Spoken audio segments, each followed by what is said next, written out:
श्रीमद्भागवत महापुराणं प्रथमस्कन्धः अथ सप्तदशोऽध्यायः 17வது अध्यायं परीक्षित कलिये कडिदल्। सूत उवाच तत्र गोमिथुनं राजा हन्यमानमनाथवत् दण्डहस्तं च वृषलं ददृशे नृपलाञ्छनं वृषं मृणालधवलं मेहन्तम् इव बिभ्यतं वेपमानं पदैकेन सीदन्तं शूद्रताडितं घां च धर्मदुःखां दीनां वृषं शूद्रपदाहतां विवत्सां शाश्रुवदनां क्षामां यवसमिच्छति पप्रच्छरदम् आरूढः कार्तस्वरपरिच्छदं मेघगम्भीरया वाचा समारोपितकार्मुकः कस्त्वं मच्छरणे लोके बलाद्धंस्य बलान् बली नरदेवोऽसि वेषेण नटवत्कर्मणा द्विजः यस्त्वं कृष्णे गते दूरं सह गाण्डीवधन्वना शोच्योऽस्य शोच्यान् रहसि प्रहरन् वदमर्हसि त्वं वा मृणालधवलः पादैर्न्यूनः पदाचरन् वृषरूपेण किं कश्चिद्देवो नः परिकेधयन् न जातु पौरवेन्द्राणां दोर्दण्डपरिरम्भिते भूतलेऽनुपतन्त्यस्मिन् विना ते प्राणिनां शुचः मा सौरभेयानुशुचो व्येतु ते वृषलाद्भयं मारोदिरम्भभद्रं ते खलानां मयि शास्तरी यस्य राष्ट्रे प्रजाः सर्वास्त्रस्यन्ते साध्वसाधुभिः तस्य मत्तस्य नश्यन्ति कीर्तिरायुर्बभो गतिः एष राज्ञां परो धर्मो ह्यार्तानामार्तिनिग्रहः अथ एनं वधिष्यामि भूतत्रिहमसत्तमं को वृश्चत्तव पादां स्त्रीन् सौरभेय चतुष्पद मा भूवंस्त्वादृशा राष्ट्रे राज्ञां कृष्णानुवर्तिनाम् आख्याहि वृषभद्रं वः साधूनाम् अकृतागसाम् आत्मवैरूप्यकर्तारं पार्थानां कीर्तिदूषणं जनेनागस्य गं युञ्जन् सर्वतोऽस्य च मद्भयं साधूनां भद्रमेव स्यात् असाधुदमने कृते अनागस्विह भूतेषु य आगस्कृन्निरङ्कुशः आहर्तास्मि भुजं साक्षात् अमर्त्यस्यापि सांगतं राज्ञो हि परमो धर्म स्वधर्मस्थानुपालनं शासतो न्यान्यता शास्त्रम् अनापद्युत्पथानिह धर्म उवाच एतत् वः पाण्डवेयानां युक्तमार्ताभयं वचः येषां गुणगणैः कृष्णो तौद्यादौ भगवान् कृतः न वयं क्लेशभिः जानीयत स्युः पुरुषर्षभ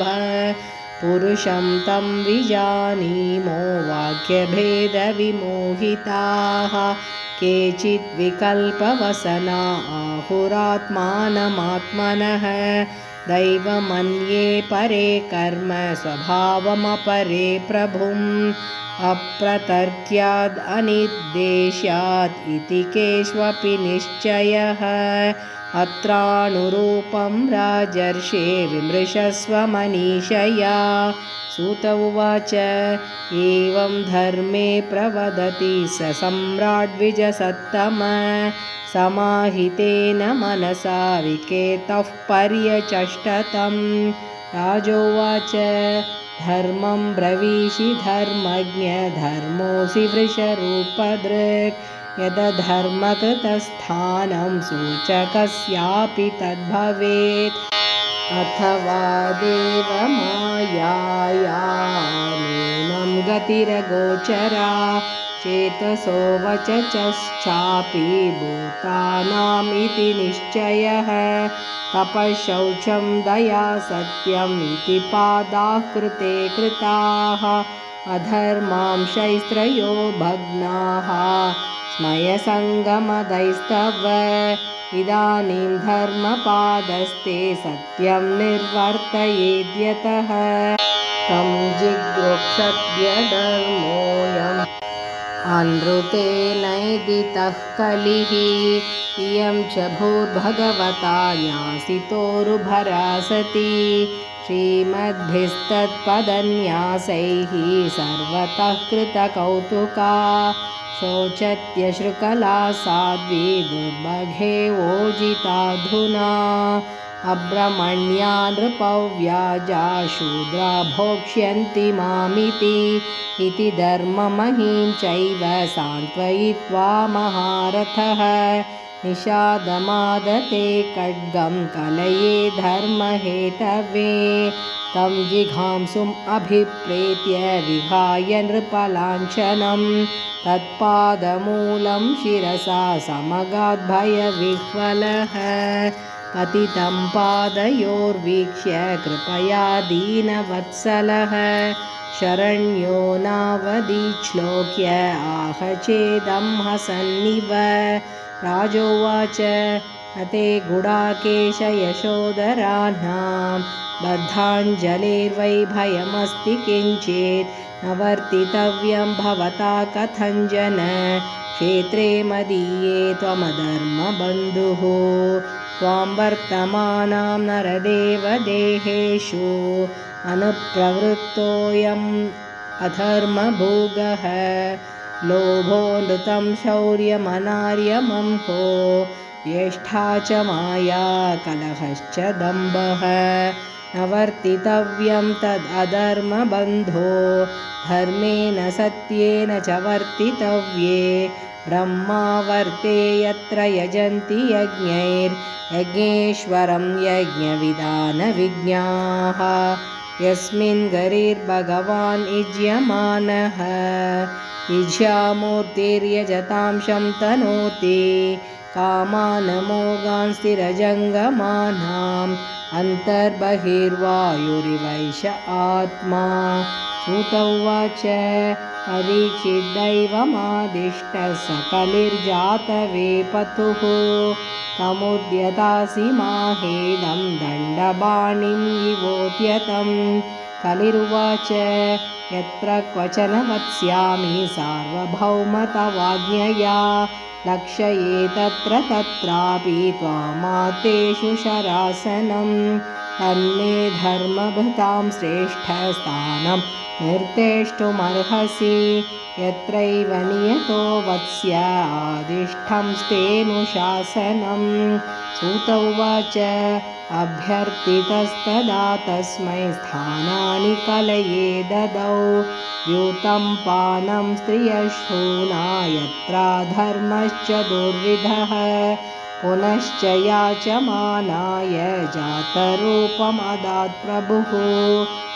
ततो नृतं मदं कामं रजो वैरं च पञ्चमम्